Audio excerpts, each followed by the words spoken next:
My name is Michael Coates. I'm a former firefighter, but I'm also a former soldier. And it's the stories from the individuals within this military community that I'm desperate to document. Our next guest's childhood can be described as chaotic and extremely abusive. The effects of his early life caught up to him, and after he left the army, he broke down and planned his own suicide. He is now a trained psychiatric nurse and is currently researching mental health of military children for his PhD. Episode 18, Paul Watson. This is Declassified.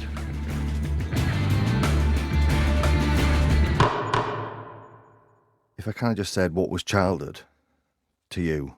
What was your feelings if I just say that childhood? What is it? I think for me it was a lot of heartache.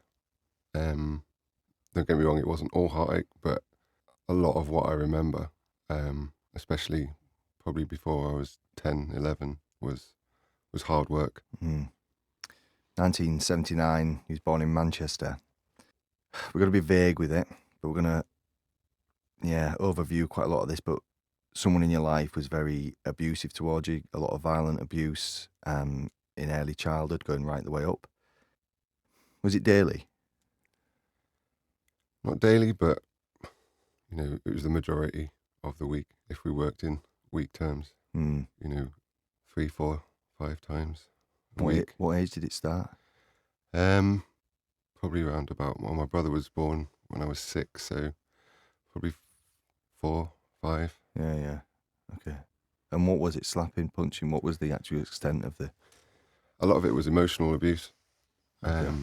with some physical abuse, the odd slap round the head or punch in the head, it was, but emotional abuse was constant.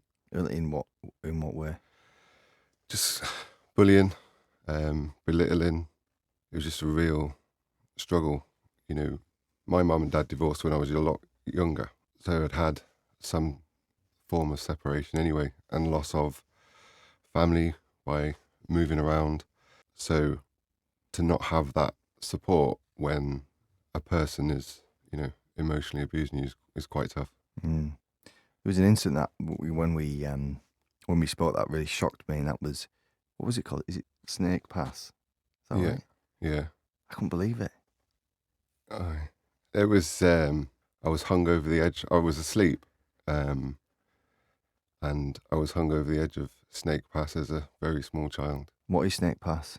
It's the, I think it's the A52 between Sheffield and Manchester. So you was hung over the road? Yeah. It's got a massive, 90-foot drop, or probably bigger in some places.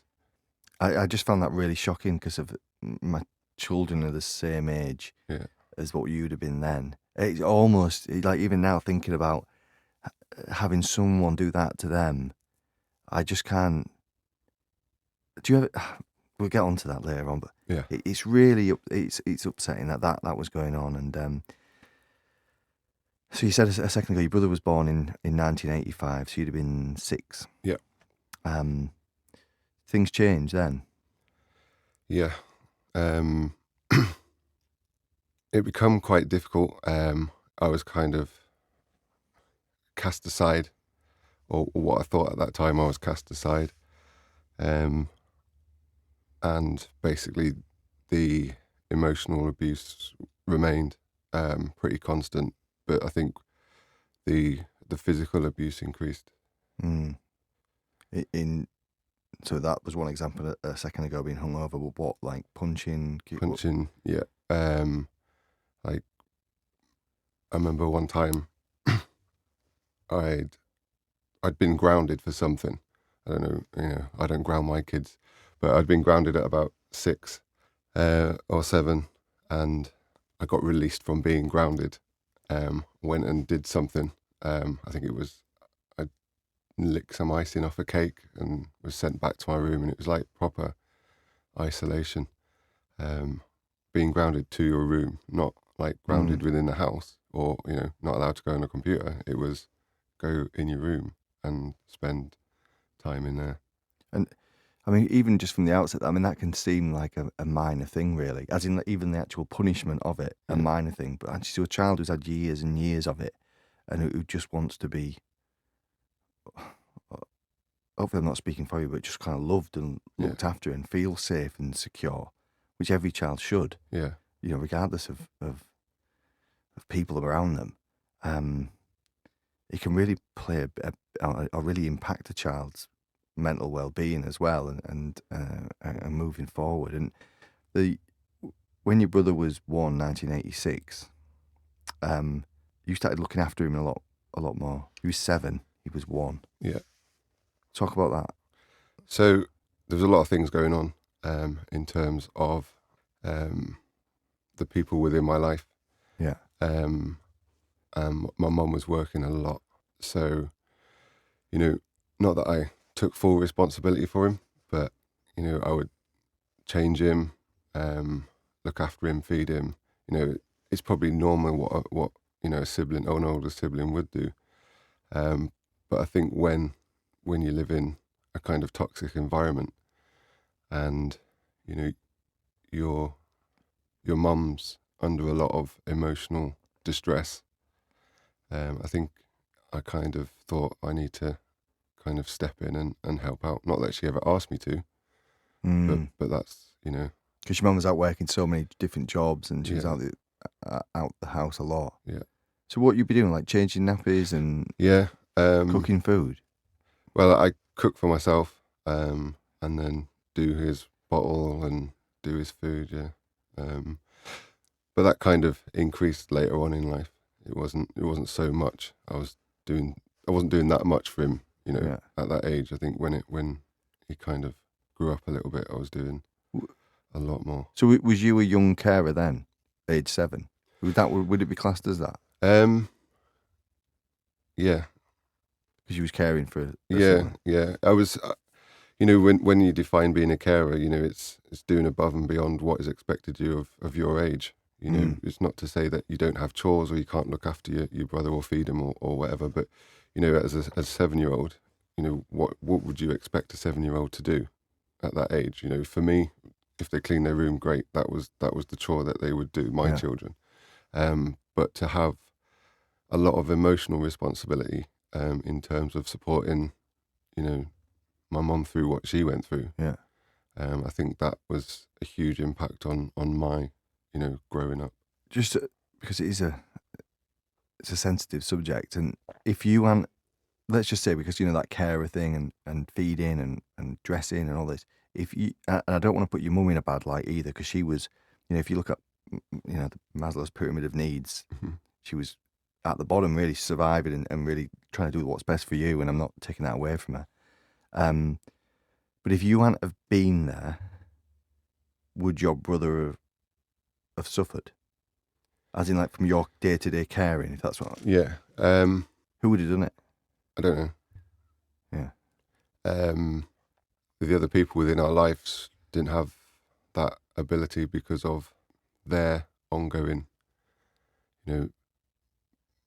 issues, mental health, alcohol. So it was, my mum did a great job, but I think she was an emotional victim as well. Well, she was an emotional victim. So it's difficult, Would things have been different if I didn't do those little bits as a kid? Probably not. But what was a day-to-day life like then? Even like I'm because we'll touch on it later on as well. But them early days of it. Being you 7, 8, and you have a 1 and a 2-year-old brother. Yeah. What was day or week to week like? From what I remember, the majority of it, it was all right when when other people weren't around. It was great. There's 3 of us. It was a great family. But when other people were around, it was quite difficult. Yeah. And I think one of my memories was kind of taking my brother and going to hide in a bedroom, or keeping him quiet, trying to keep him quiet. So it's just proper walking on eggshells every day. It's trying to, as a 7 or 8-year-old, trying to emotionally think, right, how can I not make something happen? you know, and that's How can I protect myself? How can I protect yeah, my brother? yeah, Um, this is. I don't want to speak too much for you, but there's reasons why we can't go into certain things too much. Um, did it impact your childhood then in those early days? yeah. Is there any positives or is it all negative to come out No, of it? no, you know, there's a lot of positives really. You know, I had a really good relationship with my mum. I think that kind of strengthened the way we are. Mm. You know, I had good schooling, you know, where we were at the time. You know, I made friends. And I remember when we was, you know, in Germany, we lived in some flats, and there was a caretaker who kind of understood what was going on, and he would say, "Come on, you come and help me and get some respite." And you know, I used to go and help Really? him do like handy jobs, and you know, he used to make me sandwiches and all that kind of stuff. It was great. It was just you know, a couple of hours of someone looking after you Mm. and you know, taking care of. Come on, let's go and do something. You don't need to be in there all the time. Did you crave kind of attention of other people, or was you actively seeking kind of role models, or inadvertently seeking role models, or was you looking at other people's kind of situations? No, no, I don't think. I think you know, as an 8-year-old, you don't really see the big picture. Yeah. I think for me, it was, you know, this is my life, this is normal, you know. So is everyone else must be kind of going through the same thing. Yeah. When did that? We'll obviously move quite a lot here, but did you ever have like a switch one day, years later, think, oh, actually, that was not normal? Or has it taken a long time for that kind of? There was a switch. It was a pretty abrupt switch. Oh, I know what you're going to say. We'll say that in a minute. Yeah, Because it's really, but there was a time when, yeah, okay. yeah. One thing or another, your mother's marriage ended in 1991-ish. She then, 92, met and remarried again. Hmm. Was a good bloke. Yeah, top lad. Did you start feeling safe? Yeah, yeah. I remember, you know, my kind of my granddad died in September, and I didn't want to go up to Manchester to the funeral. And I remember he took me and my mate to go and watch Barnet play. I'd only met him once. He was like, "Come on, you two, let's go. We're gonna go and have, you know, burgers and watch Barnet." And it was nice. It was really nice to kind of see someone who you don't really know, but just is, you know, a nice male human, you know, when you haven't had that experience really, to kind of go, come on, we'll go and do some lad stuff. Yeah. Oh, what are you, about 12? Yeah. Yeah, 92, 12, yeah, 13. yeah, It is good. And that's the time I always think, like, when you're about probably 13, 14, that's when those role models around you and people you can look up to, you start kind of growing up, and really it makes you are really, and yeah. later on. Was you still looking after your brother? Yeah, I was probably looking after him from when we moved to London. I think I was 11, so I was just finishing. I did my last year in primary school before I went up to high school, and I was looking after him a lot. Basically, the things that were happening with other people within our lives. My mum was working 3-4 jobs, you know, and it was hell. It was really hell. And I would get my brother ready for school, not always take him, but sometimes take him on my way. And he was just with me all the time. Like when I was growing up, going out with my mates, I had to take someone who was 6 years younger than me. Yeah. You know, I couldn't, well, not that I didn't do anything, but it was tough having your little brother around. And I probably, you know, was a bit nasty to him at times. Yeah. And I think I resented him quite a lot for me having to look after him. You know, I probably bullied him more than I should have. Yeah. Thinking it was all his fault. But, you know, as an adult, you know, you can reflect on that and, you know, say, actually, it wasn't your fault. But at the time, it was constant. Couldn't go anywhere with him. I was cooking for him, getting him ready for school, getting him ready for bed. Was there only three of you in a house then at this point? So there was your mum and There you wasn't two? the three. Well, it got to a point where there was the three of us. Yeah. Um, And that's when she was for 4 jobs trying to put food on the table for you well, two. that was even before there was Okay. just the three of us because of, the circumstances Mm. within at that time. The other people within our lives weren't due to Yeah. issues. Yeah. So what was the day again like? What was the day in the life like? So you're 12, you're at senior school, Mm-hmm. your younger brother's a kid still, a Yeah. little boy. You're waking up, and then what are you doing? So Monday morning. So I'd get myself ready, help get my brother ready if my mum was at work, take him to write breakfast, take him to school. I go to school, and like during school, it was horrible, because you're always anxious, about whether, what's going on at home. You can't concentrate and thinking, oh, I hope my brother's all right. And it's really difficult because, not a lot of people kind of understand what it's like to live in a house or, a home where there's a lot going on, emotionally, physically. So it's tough, and then you come home and it's like, right, didn't do my homework, never done homework. I didn't have time for homework. Excuse me. And, sort my brother out, see what my mum's doing, sit and talk to my mum, then she'd go out back to work. She used to work in a pub. So she wasn't home till like 11 o'clock, half 11, 12. So I used to sit up and wait for her to make sure that she got home all right. Then I'd go to bed and it'd be start again. Did it? You think you've said it, so it affected your schoolwork. Yeah, immensely. Left, went through high school, left as the sports captain. That was my achievement.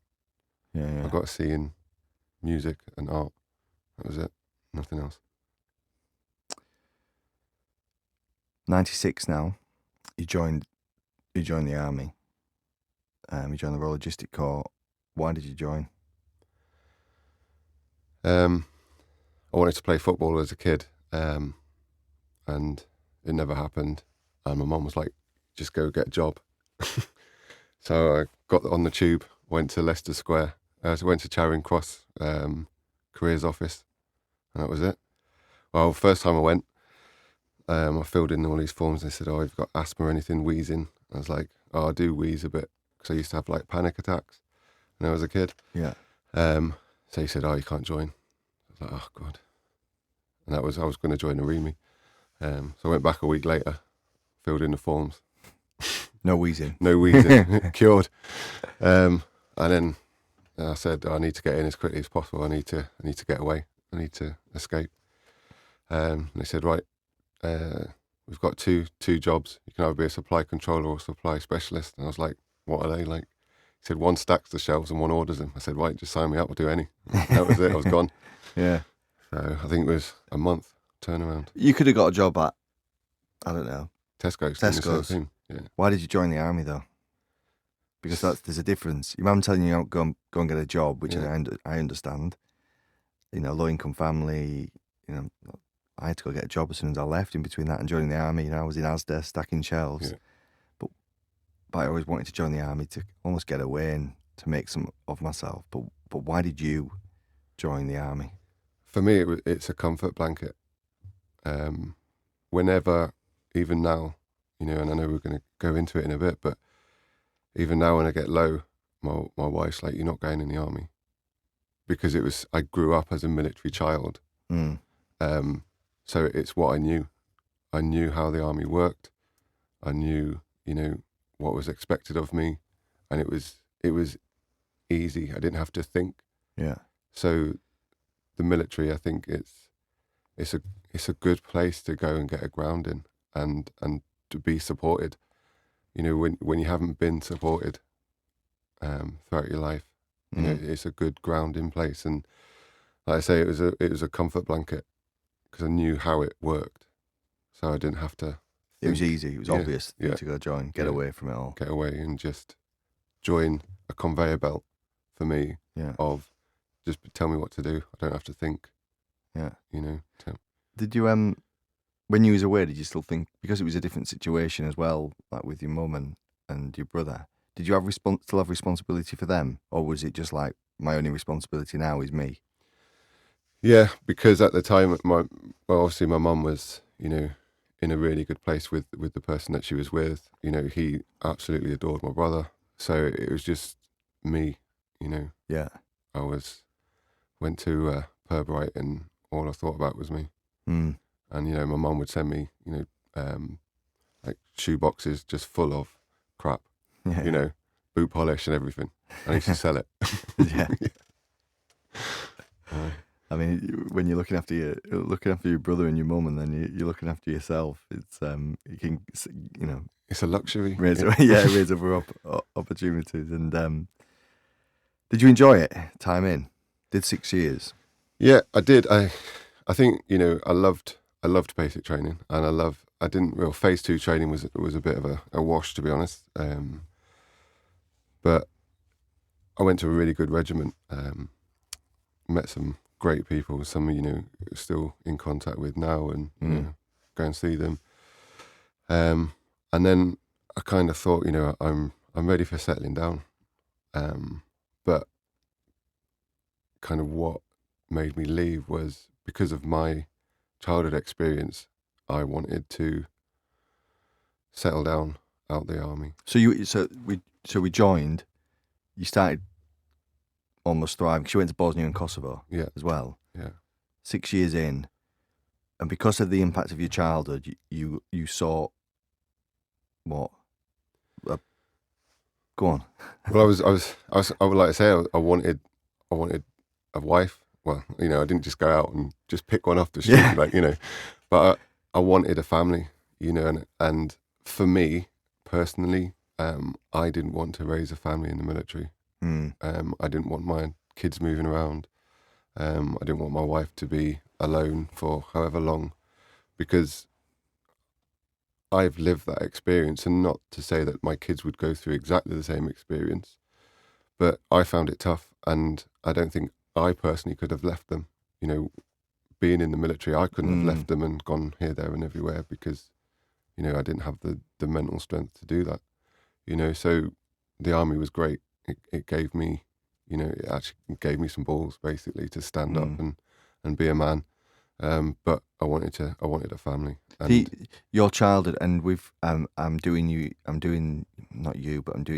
your story in Injustice, and the first, you know, your childhood, and it was fucking horrible, and I want people to understand that, because the next part is really important, and understand why that family was so important. And actually, you know, I've got friends, their kids thrive, they're loved, they're doing really, really well. For some families it works, and you'll know this, I'm preaching to the converted, and you know more than me, you know, so, but it's understandable why you thought like in that way. You left in 2003. When did you meet your wife? the 15th of November 2003. When did you leave? February. You sure you didn't have this on mail order? No, definitely not. I wish I did. Yeah. You still with her now? Yeah. I'd have edited that out if not. Yeah. And what was that like then? What did that mean to you at that time? What was you doing when you left? When I left, I spent 3 months at my mum's house, sitting in the living room, absolutely flat as anything. And I'd never, ever felt like that. Not say I'd ever, but the only time I recall feeling exactly the same was when I was grounded, being in that room on my own. It was so lonely, you know, because who wants to go back, you know, to your mum's when you're like 23? Yeah. You know, been an independent man for, you know, 6.5 years. So, you know, I got a job. I was lucky because my ex-girlfriend, from when I was a kid, her uncle worked for the Met Police. So I went and worked for the Method Adventure team there, which was great. just go around London smashing down doors for the police. Right. But I think I struggled a lot with my mental health because it was, a lot of shift work, and I'd never done shift work before. Yeah. And I think it was quite lonely. I think isolation was huge. I felt so alone. And then in November I met Charlotte, and then that was it. What do you mean your mental health? You had what, poor mental health? Yeah, I had poor mental health. I think, looking back now, I had depression. That's what it was. Because of leaving or because of your childhood? I think a lot of it was to do with my childhood because, I've said to you before, I think the military gives you structure and discipline and routine, and that's what you prescribe to people with poor mental health. So getting that structure, discipline and routine, it supported my health. I didn't know that I had mental health. I didn't have mental health problems before I joined the army. But I think the accumulation of kind of what I went through as a child, not processing it for 6 years because of the routine and structure, and then coming out to nothing, it gives you a lot of time to go, actually, to decompress and Decompress, yeah. I'm a bit messed up in the head. Well, what is depression? Depression is different for everyone. You can have depression and not function physically, or but for me, I was just so lethargic. I didn't want to get dressed, didn't want to wash, didn't eat. It was tough. Is there on a kind of physical level, or with the brain, is this something that is different? Because and is there a difference between being depressed and depression? Like, is this something that goes on chemically? Yeah. It's a chemical imbalance within your head. So, in what way? Your serotonin levels aren't at a certain level to function, and that's why when you go running, for me, with suffering from depression, if I go running, that balances my chemicals out, and I don't need any medication. I sleep well, so as long as I'm doing phys, my brain chemicals are working. Is that what's the word? Kind of, I can't think of the word now. But one kind of affects the other. So if you're feeling lethargic, that affects you actually getting your trainers on and going out. Yeah. But if you just went, get my trainers on and go out and go, but you physically can't do it. Yeah. Was you getting medication at this point? No. It wasn't until later on. 9 years later, really. 9 years without any medication or therapy? Yeah. Because at the time, I kind of didn't realise that I had depression. Right. I just thought I was just a lonely, quiet lad who was quite insular. And then going up to 2010, I started my nurse training, mental health nurse training. What was you doing before that then? Were you still employed by the Met? No, I'd moved in 2005. Yeah. I'd moved up to the northeast, and I worked for Northumbria Police as a community support officer. Right. Okay. Did 5 years there, and then got my education. I got my GCSEs, which I never got. Oh, did you, when you was doing that? Yeah. 2009, I got did an access course, so I could go and do my degree. Why nursing? Why did you choose nursing? The kids I was working with within the police had a lot of issues at home. They were on the streets, drinking, taking drugs. And I kind of worked with the youth offending team for a year. And, I kind of look and say, if you can stop someone getting to this point, where's that input, And I thought, right, nursing, mental health nursing. So I did my mental health degree in 2010. Oh, is that what you did? So you went. Is that how it works then? So you don't just do so it's not a generic nursing degree. No, You went specific straight in, yeah. for mental health Yeah. nursing. Yeah. And during that time, that's when I knew I had depression, during my nurse training. Because you recognised it. In a really abrupt way, I did, because I was doing my nurse training. I was on placement, so that's like doing shifts on a ward, and I was trying to join the TA,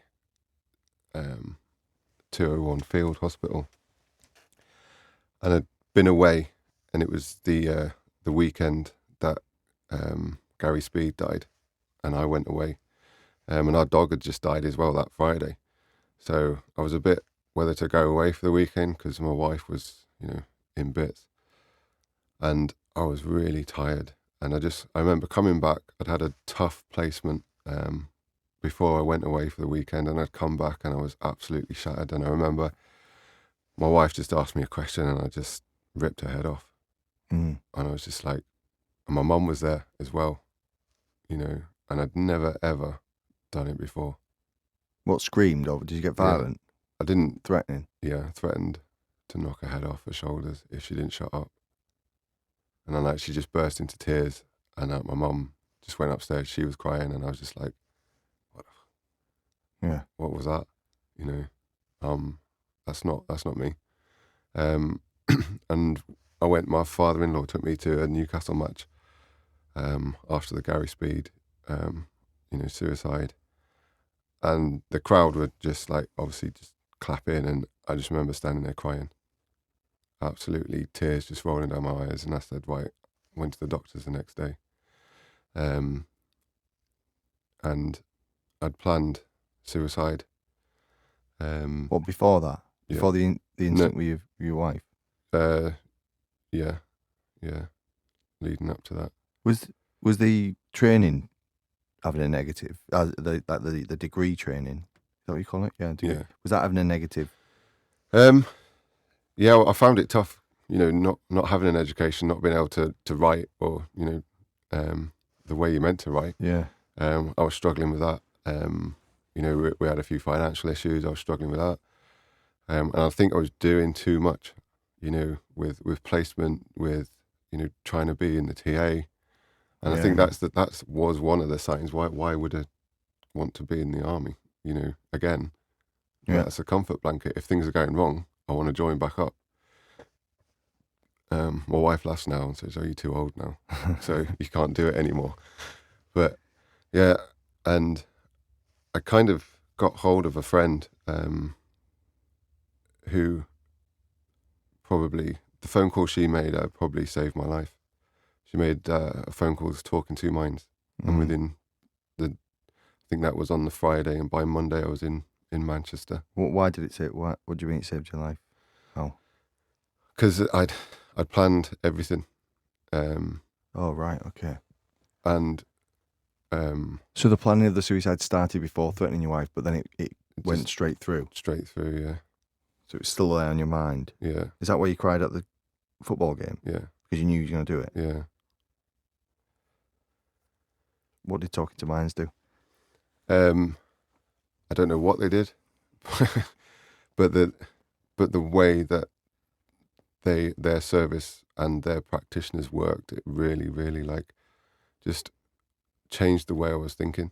It was like being a third person in my own life, like watching it. It was like imaginary kind of, well, it's NLP. So it was like looking at different situations within your life and looking objectively at it, as opposed to feeling it and, seeing it as I was as a child. It was actually seeing it from above to look at everyone else's perspective. And it really kind of went, oh, actually, yeah, so that wasn't my fault. That wasn't my fault. That wasn't my fault. Going right back to childhood. Yeah. Yeah. Was it mainly childhood then that it was affecting? Yeah. Your current mental health state was the childhood. Yeah. Yeah. Did you I'm just going off a bit here, but did you ever speak to your mum about it? On at the time or now? Not at the time. I did speak to my mum, and I was a bit, because of the life we had. I used to not share my feelings with my mum a lot because I didn't want to add to her. Yeah. So it's like feeling transfer, and I didn't want that. But I remember after this NLP session, What's NLP? Neuro-linguistical programming. Okay. So after I'd had that, I kind of did the same thing with my mum because I was a bit scared of her reaction. So I was like, oh, my GP said this, we need to do this. So we kind of took turns in each other's roles. Okay. Of what it felt like to be each other at that time. And then since then, I've been able to kind of man up to my mum, really, stand up to her, and not say, actually, I'm going to take everything. I'm going to say, actually, no, that's yours. That's not mine, And I think that's kind of helped. But, I still do suffer with depression, even now. But it's, I've got a great GP, got a great family, and I can, like we spoke about, previously and in other podcasts, I can understand the symptoms. I know the symptoms. I know the knowledge of the symptoms, and I actually do something. What would be a symptom?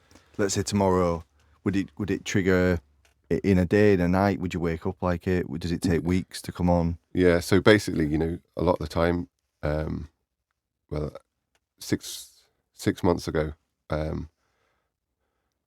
went back to my PhD. So I took 6 months off my PhD because my mental health was quite bad. And I would function. I'd get up, sort the kids out, and as soon as the house was empty, I was back to bed. The day was just drifting by, and then I'd get up, get the kids, and then function again. I was so lethargic.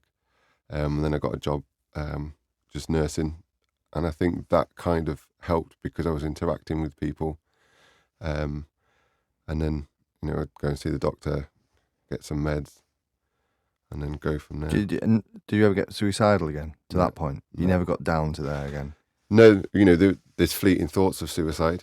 That's part of my depression, but it's not something that I'd act on or do anything about.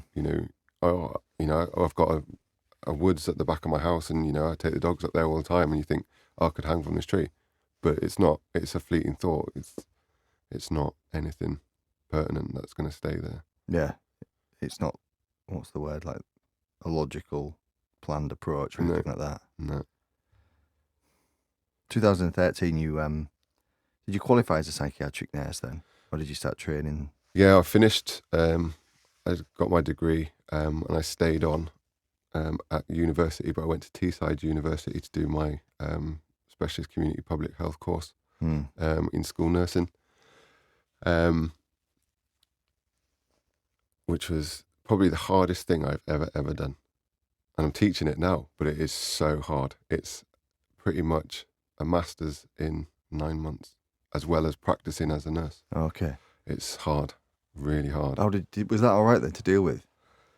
I think around Christmas time it was a bit tough because a lot of the assignments were due in, and I was travelling, 2 hours to Middlesbrough and back every day. So it was tough, and I probably did have a few mini breakdowns. But, the uni supported me really well, and I just got on with it and got through it. And then I got my dream job in Psychiatric. So I was the school nurse for the garrison. What did that entail? Normal nursing, or was it more psychiatric? No, it was the specialist school nursing. So that's an additional qualification to my nursing degree. What? Sorry, go on. So that looks at like the public health of like children. So it's like the early intervention and looking at the bigger picture of child health. And why was the dream job Psychiatric Garrison? I think because I wanted to raise the awareness of military children and kind of the positive things that they go through, as well as the negative that some may go through. It's a small proportion of military children who go through who have a negative experience, but it's trying to give them a voice with that. And I was invited down to Westminster, the Department of Health, to kind of champion that point, because there's no health policy for military children. So, the school nursing and health visitors, national leads really got into it and developed the school nurse and health visitor pathway for military families. So that was the first kind of health policy or pathway for military children and their So families. what does that mean practically then? Is there any practical benefit of that? Yeah, so basically it's a pathway of how to support military children and families with a number of issues, because of, I'm not saying like military children are any different to any other children, but I think it's a cultural difference which has to be recognised, and that's the impact the military has on military families. It's that cultural difference to civilian difference, to being a civilian. Sorry, so it's kind of just those small nuances of saying, yeah, they might have the same thing as someone in Civvy Street, but because of X, Y, and Z factors, this might be impacting. I remember, in Psychiatric, I worked with a child who was 6. She'd moved 5 times, and the parents were wondering why she was, disruptive and unsettled. And, so it's just them tiny little things, that you have to kind of champion. Well, what are the biggest issues? Because obviously we've had Louise Fettigan on, who founded Little Troopers, and that almost deals with the consequence. It's funny now we've got you, we'll go on to it in a second more about your PhD, is actually dealing with the problem, if that makes sense, instead of what are the problems faced with service children specifically, or what can they face? So yeah, it's more what can they face, but I think it's a parent or both parents being away quite often. You can be secure in like home life but struggle in school. So depending on the environment, there's different vulnerabilities, and it's about where we can kind of support military children and young people that way. I think anxiety is probably one of the biggest issues, especially during the conflicts that we've recently had. That would significantly impact on a child. My mum, my dad's away, actually fighting. They're not, on training anymore. That actually there is a potential. What age group are we looking at then for like actually realising that that's going on? I think, it depends on the child. I think we can say, as soon as 8, 9, 10-year-olds are saying, I'm a bit worried about my dad, but it's about behavioural change. When we notice in a child that the behaviours are changing, we have to ask why. So if they're usually really good at school and happy go lucky, and then mum or dad's been away for a couple of weeks now, and then the behaviours have started to change. They're becoming disruptive. They're upset. They're starting to wet themselves. It's just things like that. That we have to be kind of aware of. To kind of look at the physical response to the emotional issues that are going on. So we shouldn't, because quite often we can just go, oh, it's because of that. His dad's aware or her dad's aware, so it's because of that. So what should people be doing if they go, there is a behaviour change? Dad's away in Canada, dad's away in wherever, mum's away wherever. What should we be doing if you see a change in behaviour? I think it's about kind of supporting the child and getting the parent that is at home, into school or into your GP and saying, I've seen this change. Mum or dad's been away. Can we have some support? And schools are doing amazing things for military children in kind of putting a whole wraparound system around them just for short periods of time, not like longevity, but just to kind of manage through child crisis.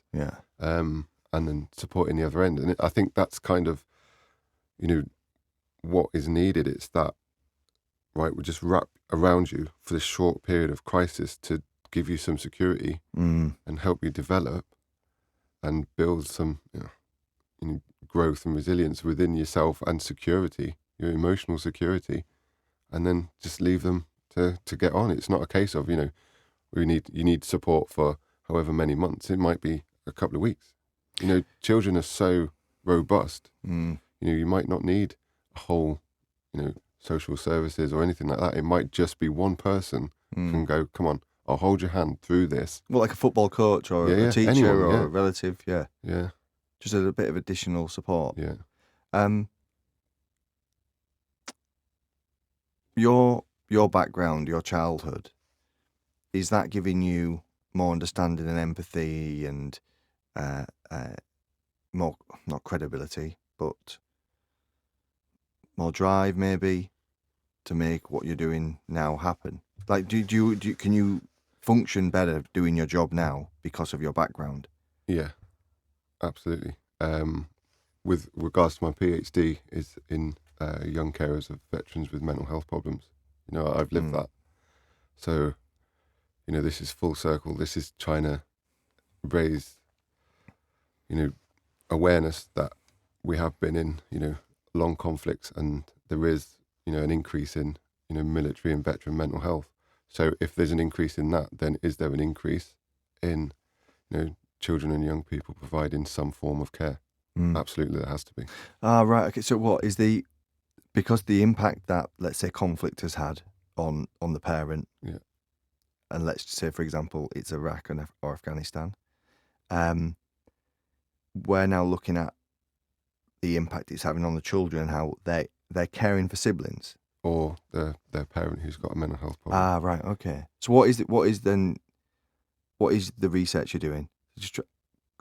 Go on. That is the research. Yeah. So, okay. So basically, I'm speaking to. So I'm doing qualitative research. So it's listening to the stories of children who are caring for the veteran with mental health problems. Is it growing? Is the problem growing? Has it always been there, but we haven't recognised it? It's always been there. Wherever you have a child, they will be doing some form of care.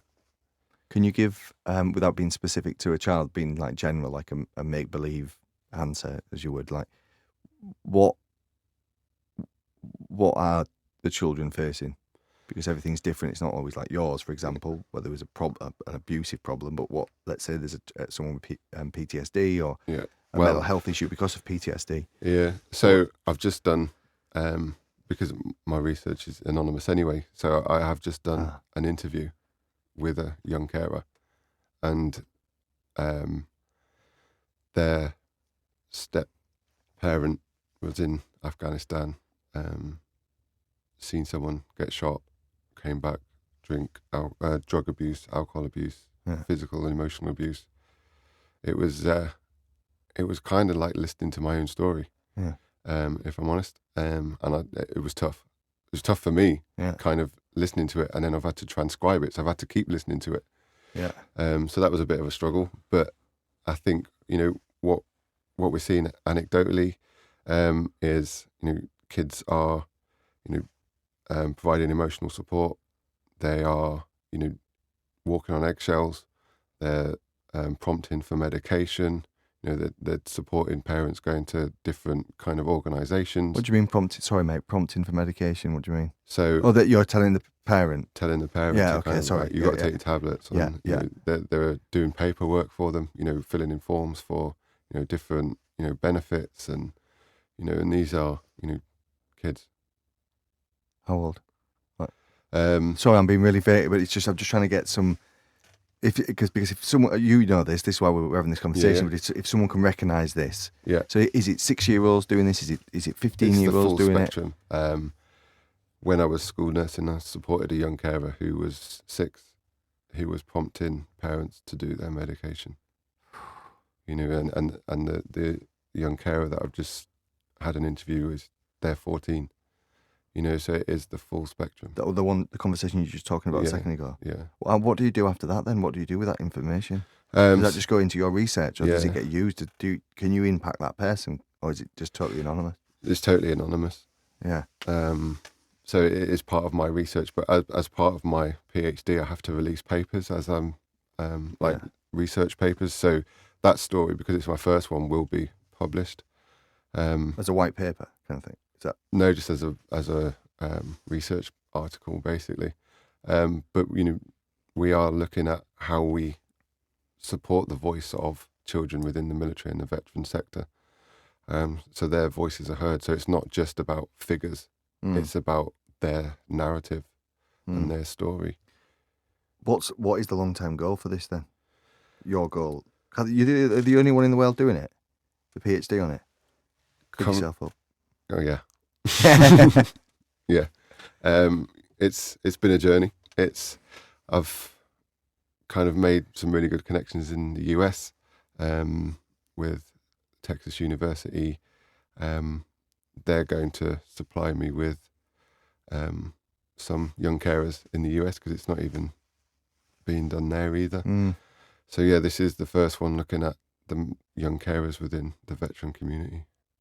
And then what will happen what's the hope of that? The research is one thing, and then the action. What's the action are you hoping going to be? Just a big, more of an understanding. I don't, I think we, as leaders within young carers we are the leaders in the UK about young carers. It was, The military. no, just young carers in Right, general. yeah. We are leading in the world, but we are aware of them, and I think it's the language that has to change. It's not we've been aware of them since year blog. We have to actually do something and support them if they want it. Not all young carers want support, but if they do, we have to have the infrastructure to do that. So, like I say, if previously it's about understanding a culture of young carers.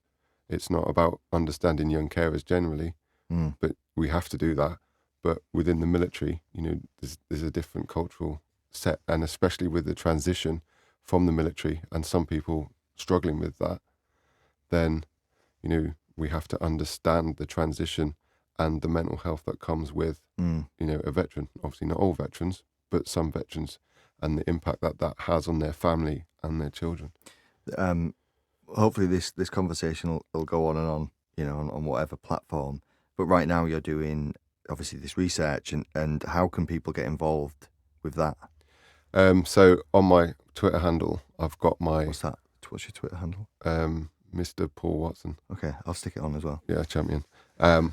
So it's just an advert I've pinned at the top of my Twitter page. So everything's there. What I want of you, and basically my contact details. And what is it? Is it specifically for carers now, or kids now, or is it kids now? Kids now. So between 11 and 18-year-olds who are caring for who are caring for a veteran with mental health problems. Right, okay. We've just glossed over everything. Hopefully it gives again an overview, and we could have, like many of these conversations, we could have gone into everything at great length and spent 7 or 8 hours here talking. Is there anything else you want to add? Something we've missed, or no? No, it's fine. No, I think we're good. Yeah, we're good. I just didn't want to. Yeah. The opportunity's there. Paul, thank you so much, mate. I really appreciate it. I hope this goes on and does some great stuff. Again, I'll put all the Twitter stuff out on websites and everything else we need. We'll leave it there.